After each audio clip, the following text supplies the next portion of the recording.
Have you ever been stepped on or wronged or betrayed? And maybe it was done by some strangers, or was done by a group of people that you may or may not have known. Or maybe you were betrayed by someone you love. And have you ever been so consumed with getting that person or those people, the ones who stepped on you, wronged you, harmed you, have you ever been consumed with getting them back? Like, have you ever hoped for suffering to come their way? And in fact, when bad things do come their way, you get the sense that things have been made right in the world. Or when bad things do come their way, it makes you feel good. This is called revenge. And you all know how revenge works, right? You know the back and forthness of it. You know that sometimes this thing has been going on for so long and so hard that you can't even articulate it anymore. You can't even remember how this thing got started. You just know there's wounds, and the wounds are deep and they're real, and this thing has been going on and on. Have you ever lost, or have you seen others lose their moral compass along the way because they are deep in the heart of revenge, and they are now engaging in acts that they would have never done before? So this morning, what I'd like to do with you is to together explore the problem of revenge. Because you know revenge is everywhere. I mean, look around our culture. Revenge is everywhere. It's in kids. It's in adults. It's everywhere. You know, the week before last, I was we did a family vacation. The 5 of us, me and Tammy, our 3 kids, we met up with my parents, my sister and brother-in-law and their 3 kids, and we went on a cruise together. And now on this particular afternoon, me, my 6-year-old daughter Selah, and my 6-year-old niece Maisie, we decided to go hot tubbing up at the pool deck because it was cloudy and it was kind of windy and it was cooler, and so we went hot tubbing. And now here's the thing about Selah and Maisie. 95% of the time, they get along great, and they are best of friends. But then you all know how that other 5% of the time is, right? They pick at each other, they get at each other. And so on this afternoon, they were bored with the hot tub, so they got up and they started playing on the pool deck. I stayed in the hot tub, and the bubbles were going, so I couldn't hear anything, but I could see them. And what I could see is the playing is no longer playing, it's turned into a conflict. And here's what I see.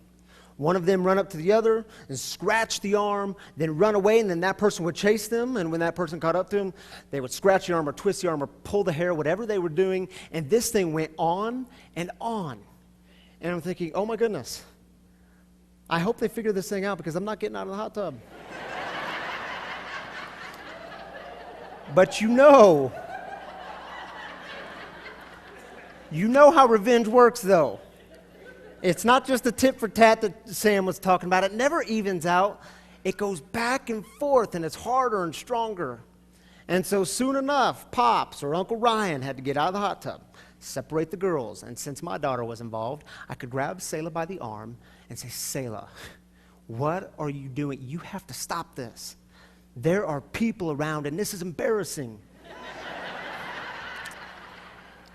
And she looks at me with this pouty face. She's full of anger. And she says, Poppy, she hurt me, and I have to get her back. Isn't that how revenge works? So I'd like to continue exploring the problem of revenge with you, but here's what I want to do. I want to do it through the lens of an Old Testament story found in the book of Judges. And I should tell you, on Tuesday during our worship planning meeting, I read this story, and I finished reading the story, and I looked up, And I got a lot of blank stares. And Ken Fong on our staff, also on our worship planning team, he looks at me and he says, wow, that is so Old Testament. And I think he's absolutely right, because what I think he meant by this is, wow, this story is so primitive and barbaric. Why are we reading this story in church, and why this Sunday? Here's why this story. Because exactly those reasons. It is so primitive and barbaric. It's also what makes this story so true. Because when it comes to things like revenge, we have to set it in context. The thing is so primitive and barbaric, but it's what makes it so true, and that's what helps us expose it and see it within ourselves. So as we're reading this story together, there will be times where you want to laugh and shake your head and say, oh my goodness, did he really just do that? Oh my goodness, why would he do that? So primitive. Yeah, okay, ask those questions. But also try to find yourself in this story. Judges chapter 15. And you should know this. This is a story about Samson. Samson is an Israelite. Prior to this story, he falls in love with a woman who's a Philistine. The Israelites and the Philistines don't get along. They consider the other the other. And so they're in this long-standing feud, this conflict. And we pick up in chapter 15, and here's how the story goes.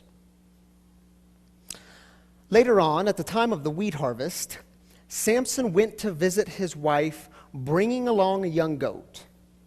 He said, let me go into my wife's bedroom. But her father wouldn't allow him to go in. Her father said, I was so sure that you had completely rejected her that I gave her in marriage to one of your companions. Weird, isn't it? Don't you think her younger sister is even better? Let her be your wife instead. How did Samson respond? Samson replied, no one can blame me now for being ready to bring down trouble on the Philistines. And isn't this exactly how revenge begins? You hurt me, I'm going to hurt you, I'm going to get you back. And what I'm about to do, no one can blame me for it. Why? Because I have the right to get you back. Doesn't revenge always start with that? I have the right. Let's keep going because the story gets way better. Then Samson went and caught 300 foxes. He took torches, turned the foxes tail to tail, and put a torch between each pair of tails. He lit the torches and released the foxes into the Philistines' grain fields. So he burned the stacked grain, standing grain vineyards, and olive orchards. Are you all getting the picture for this? Check it out.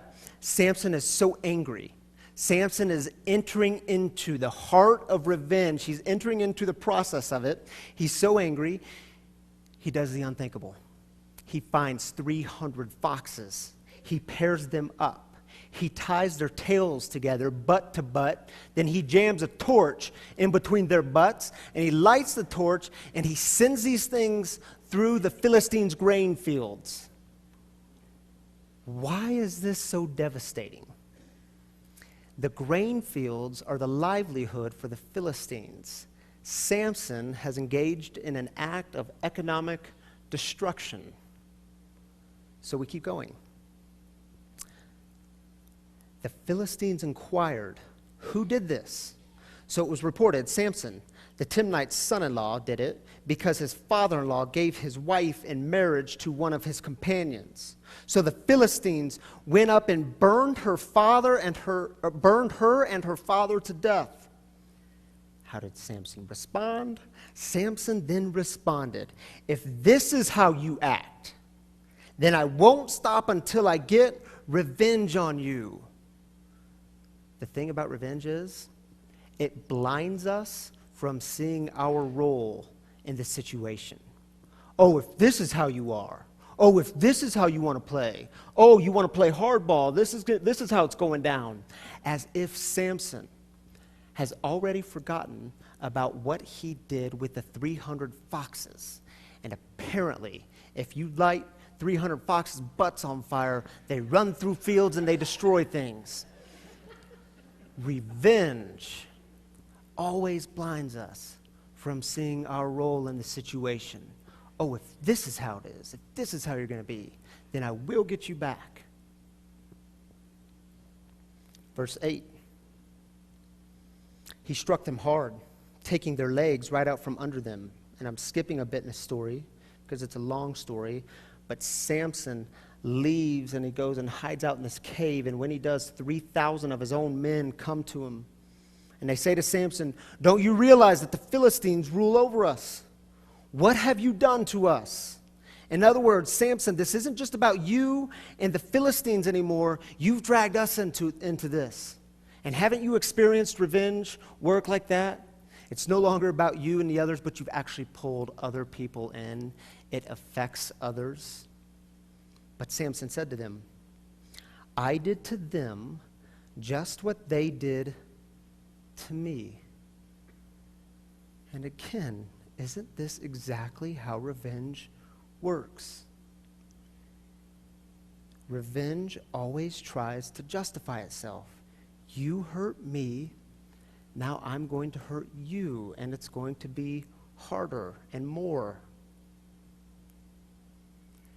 It's kind of a weird way to respond in the world, isn't it?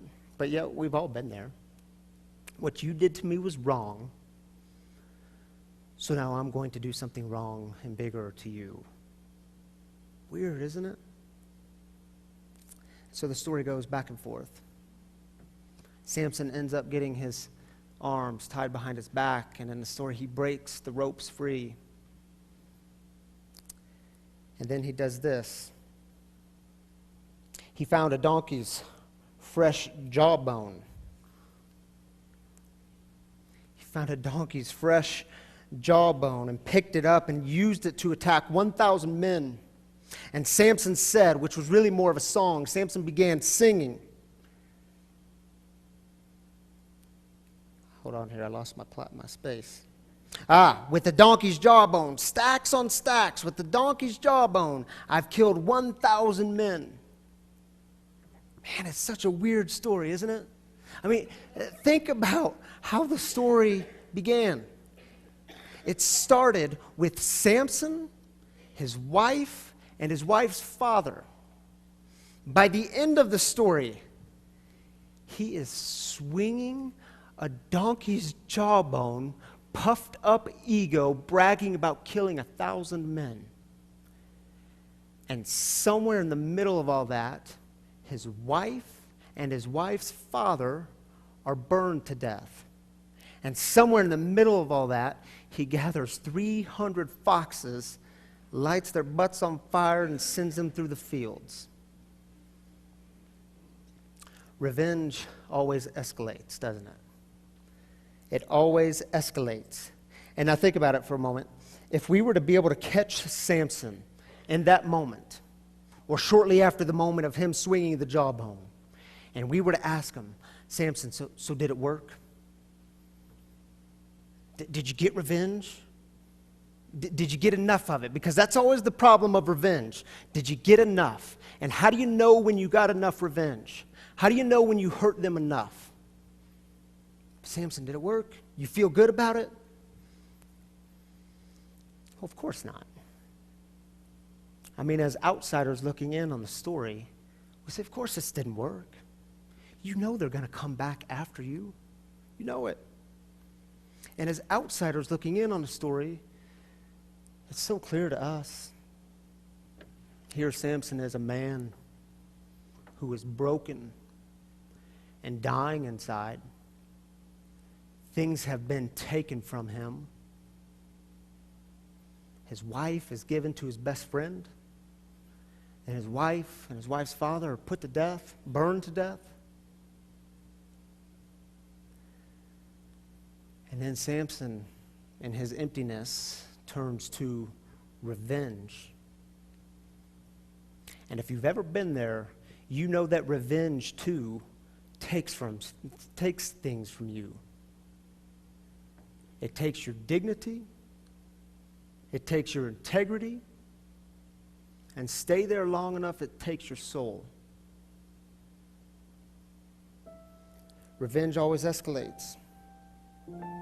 And the thing is, does revenge ever really work? I still have quite a bit left in this sermon. Just to give a heads up. Oh, that's Jim. I mean, you can. I'm going to keep going here.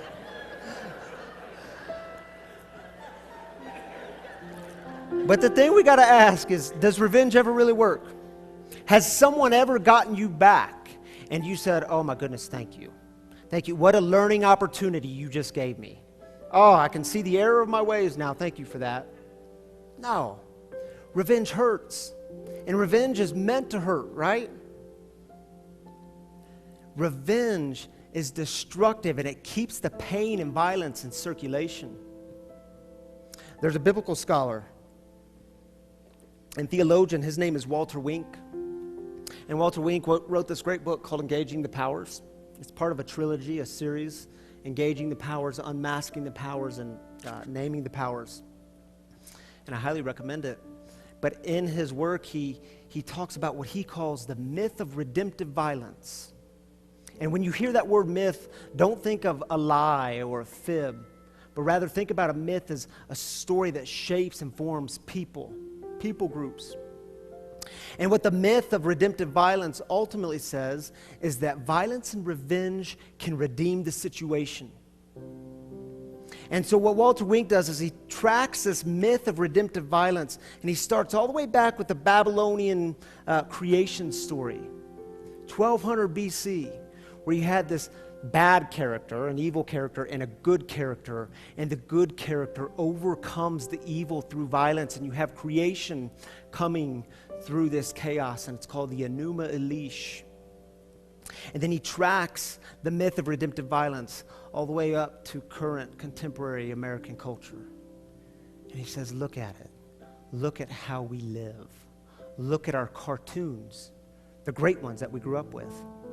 Teenage Mutant Ninja Turtles, Popeye, Spider-Man, Superman. You have the hero, the good character, who overcomes the evil character through violence. And this is the thing that ultimately redeems the situation.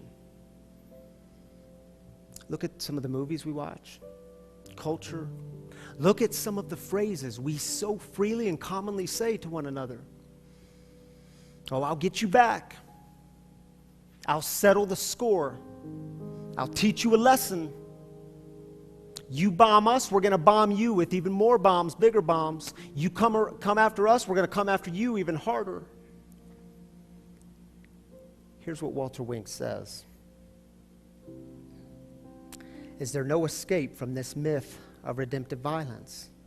Yes, there is, but it's difficult. To face the fear of enemies would finally require us to acknowledge our own inner evil, and that would cost us all our hard-earned self-esteem.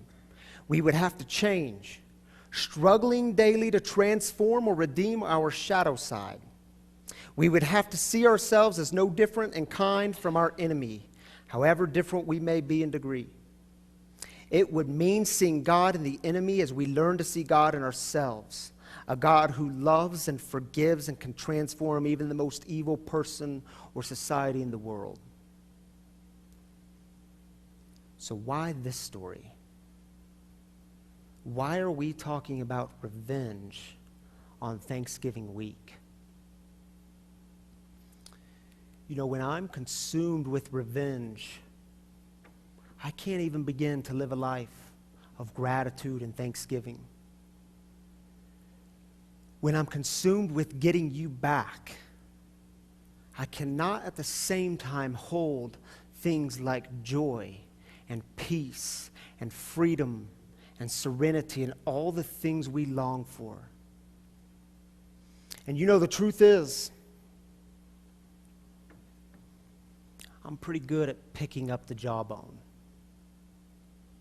And the truth is, sometimes this jawbone just makes so much sense. You've hurt me. I will get you back because you need to feel what I felt. And I need to be sure, I need to know that you felt it. Throughout my 20s, I lived many years clinging to the jawbone, swinging it when I needed to, getting people back, getting even. And you know, like Samson, I was empty inside. I was dying inside. I felt like things had been taken from me. I felt like I had been walked on, wronged, and betrayed. And you know, the saying is true, hurt people hurt people. And you know, the problem with this jawbone is if I hold on to it for too long, I can create a major path of destruction, and I can hurt people around me no time at all before I'm swinging this jawbone around, bloated ego, and thinking I've just done the right thing. Why this story? Why now? How many times in just the past 2 weeks have you heard something like, those Trump supporters, they're going to get what's coming for them? And my friends, that's no longer about dismantling structures of injustice. That is revenge. And how many times have you heard it said just in the last couple of weeks, oh, those Hillary supporters, they're getting exactly what they deserve. That, too, is a mentality of revenge. And you know, here we are in Thanksgiving week. And come Thursday, some of you will be sitting at the table with people that have walked on you, wronged you, and betrayed you, and they're the very people you love. And some of you won't be at the table because those people have wronged you, stepped on you, and betrayed you. And the wounds are just too deep. And the temptation is always to pick this thing up. The temptation is to always start swinging this thing. But here's what I know about healing. In my life, I've experienced healing when I make the decision to put this thing down, to allow healing, not revenge, to have the final word, to replace revenge with hallelujah.